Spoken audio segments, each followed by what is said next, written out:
안녕하세요. 대기업의 이경민입니다. 하나에어로스페이스입니다. 최근 글로벌 지정학적인 리스크 완화와 트럼프 2기 행정부의 국방정책 전망이 방산주 투자에 큰 영향을 미치고 있습니다.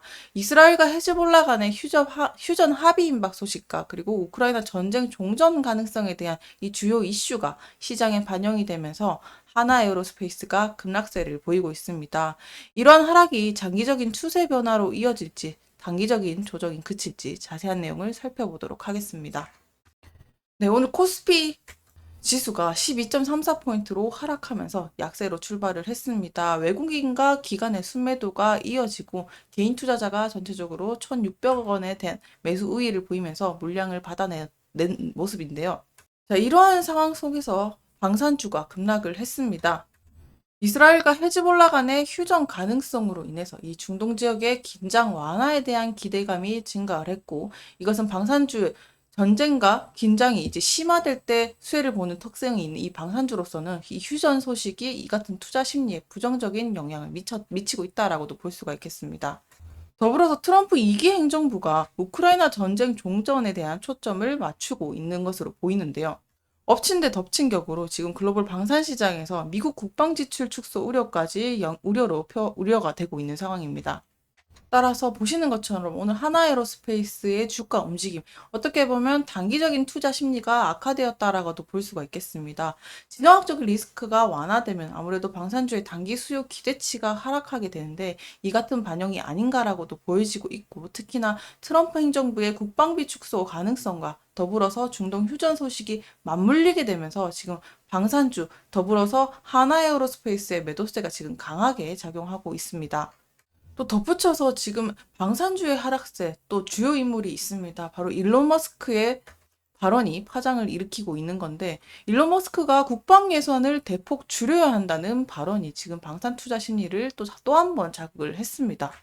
일론 머스크의 이 같은 발언 어떻게 보면 미국 국방 예산 감소 우려와 또 방산주 투자 심리 악화로 연결이 되어서 하락세의 흐름에 다시 한번 무게를 더했는데, 하지만 여기서 중요한 것은 국방 예산 축소, 어떻게 보면 일론 머스크 이 같은 발언 정책적 논의 수준일 뿐일 수도 있습니다. 아직 실제 실행 여부가 불확실한 상태니까 이 부분을 꼭 짚어주고 넘어가시면 좋을 것 같습니다. 자, 그러면 지금 트럼프 행정부의 국방비 축소 가능성과 중동 휴전 소식, 거기다가 일론 머스크의 발언까지 맞물리면서 방산주에 대한 매도세가 강하게 이어지고 있는 흐름, 이 중장기 관점에서 어떤 태도를 취해야 될지 상황을 그려보게 되면요. 우선은요, 일단 이스라엘과 헤즈볼라 휴전이 일단 단기적인 조치일 가능성도 생각을 해봐야 됐고, 그것뿐만 아니라 사실 전 세계적으로 지정학적 불안정성은 여전히 남아 있다고 해도 과언이 아닌데요.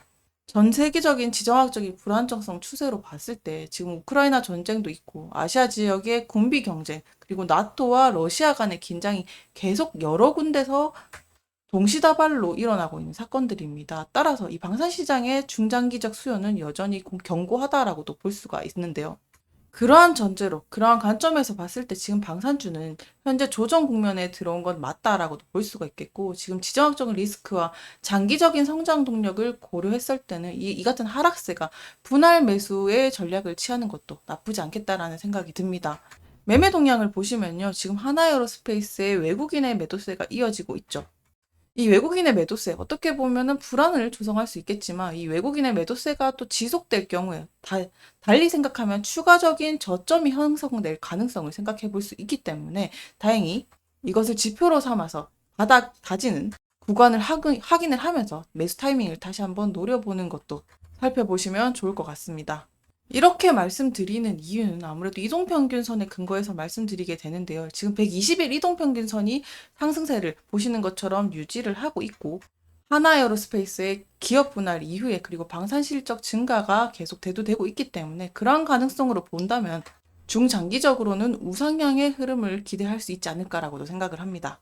그래서 지금 살펴봐야 될 것, 단기적으로는 지금 32, 보시는 것처럼 32만 원 선에 대한 지지 여부를 확인해 보시는 게 중요하겠고, 또 이 가격대를 유지하지 못하면 또 추가 하락 가능성이 제기될 수 있으니까 이 부분은 염두해 보시면서 살펴보시면 좋을 것 같습니다.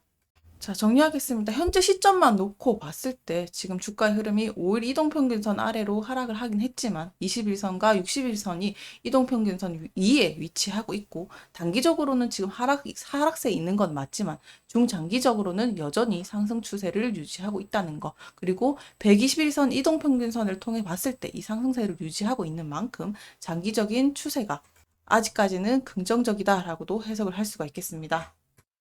전쟁을 역사적인 관점에서 살펴보면서 마무리하도록 하겠습니다. 전쟁, 전쟁은요, 역사적 관점으로 봤을 때 기술과 혁신을 통해서 그리고 경제적 수요를 폭발시켰습니다. 따라서 이 같은 영향으로 그동안 방산주는 전쟁이 발발하거나 지정학적 리스크가 높아질 때 상승하는 경향을 보였던 건데요. 특히나 냉전 시기나 중동 전쟁이 이 같은 방위 산업에 큰 성장을 이뤘다고 생각을 합니다. 반대로요. 평화 합의의 영향, 어떻게 보면 전쟁 종식이 되면 방산주는 더 이상 성장하지 않을 거라는 생각을 하게 되는데, 달리 말하면 전쟁이 종식되거나 휴전이 이루어지면 이 방산주의 매출 전망이 보통은 당장 단기적인 면에서는 방산주의 매출 전망과 함께 악화되면서 주가가 하락하는 패턴을 반복을 했습니다. 그럼에도 불구하고요, 이러한 하락은 또 일시적일 가능성이 큰데요.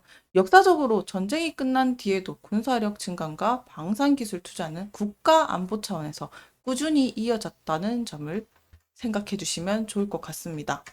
1980년대 레이건 행정부는요, 냉전 종식 이후에도 방위 예산을 늘리면서 방산 산업의 성장을 지원했습니다.